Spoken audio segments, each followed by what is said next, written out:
Next Friday, March 5th, unless something unforeseen happens at the last minute, the Holy Father will travel to Iraq. It is not a high-risk trip. It is a very high-risk trip. The Pope has been vaccinated. He has received 2 doses of the Pfizer vaccine. The journalists accompanying him will also be vaccinated. There is always the possibility of contagion, but that risk is minimal, tiny compared to the risk of an attack. On the same day, about a month ago, when the program of the trip was presented in Baghdad, there was a terrible attack in that city by radical Islamists that left several dead and hundreds wounded. It is a warning. If this is so, if the Pope is endangering his life and the lives of others, one must necessarily ask why he is making this trip.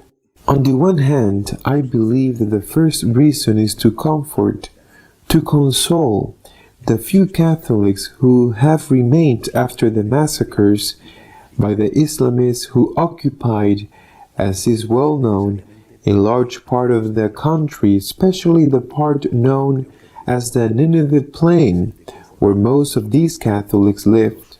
Cardinal Sacco, Patriarch of Babylon of the Chaldeans, who is the highest Catholic authority in Iraq, has repeated many times in recent days that this is the reason for the trip, that he is very grateful to the Pope for the effort and the risk he is going to take to comfort and encourage this small, suffering and decimated population. We must not forget that Sacco was born in one of the worst hit areas in Iraq's Kurdistan, and he knows what he's talking about.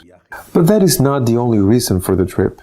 Through his pontificate, the Holy Father has been seeking an alliance with the main religion after Christianity, which is Islam. He's looking to Islam as an ally to confront the increasingly aggressive secularism of the West. It is not an easy alliance to achieve, not only for radical Muslims. In the famous meeting in Abu Dhabi, when the Declaration for Human Fraternity was signed with the Egyptian Imam of Al-Azhar, who is the highest religious figure of Sunni Islam, which is the majority within Islam, a step forward was taken at that meeting. Well, there is a public manifestation of fraternity between these two great religions. But Islam has another branch, a little smaller than the Sunnis, but very important, and which is also the majority in Iraq, and most of all in its neighbor Iran, the Shiites. The Vatican has tried until the last minute to sign some kind of joint communique with the Shiite leader al-Hassani, but has not succeeded. But there will be a visit by the Pope to the city of Najaf, which is the third holiest place for the Shiites after Medina and Mecca, because that is where Imam Ali, the founder of Shiism, is buried. There he will receive al-Hassani, and there they will take a photo. It is true that a picture is worth more than 1,000 words, and that is probably what can be achieved. Is it worth it?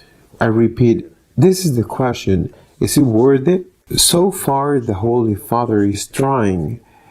Nevertheless, the results have not been many. That is to say, secularism in the West is becoming more and more aggressive. Just look at the overwhelming policies in the United States that Biden is implementing in favor of gender ideology, and which, by the way, are meeting with the rejection of the majority of the American Catholic bishops, if not all of them. So far, this alliance with Muslims has therefore not slowed down secularism, nor has it done much to reduce terrorist attacks in Iraq itself.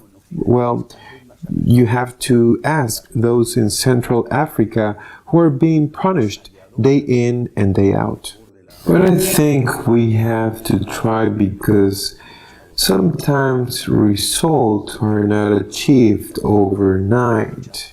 The Pope is seeking an alliance of believers in the world, in particular with Islam, to confront the secularist radicalism that is the main threat not only to Christians but to religions as a whole. The risk is obvious, but in the meantime, problems are increasing at home. This week, that German feminist collective that claims to be Catholic, which should be said to be supposedly Catholic, and which is known as Mary 2.0, has wanted to openly and publicly emulate Luther, the reformer who started Protestantism.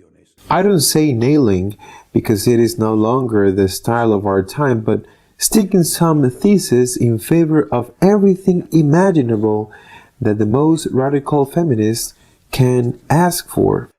Female priesthood, homosexuality, everything. Well, they have stuck them on the doors of the cathedrals.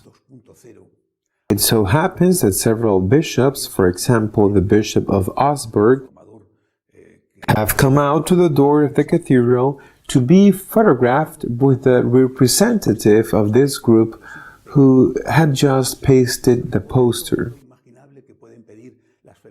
To be photographed in a friendly manner with them, thus giving them a photographic show of support. The bishops, a majority of the German bishops, are on the one hand supporting these demands, which are openly against the doctrine of the Church. But on the other hand, the Secretary of the Episcopal Conference and the President of the Episcopal Conference say that there is no risk of schism and that they will not go against what the Pope allows them to do. Possibly they're playing a double game. They're playing a double game, pushing the most radical basis while trying to pretend that nothing is going to happen. This could turn against them because the feminists of Mary 2.0, popularly called the Marys,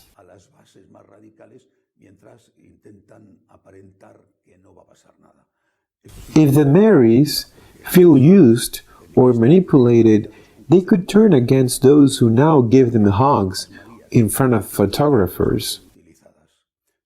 In any case, clouds, dark clouds, within the house itself. While the Holy Father is very concerned about what is happening in Germany, he tries to shake hands with the Muslims to offer a peaceful and pacifying face to all religions and to make a common front in the face of secularism.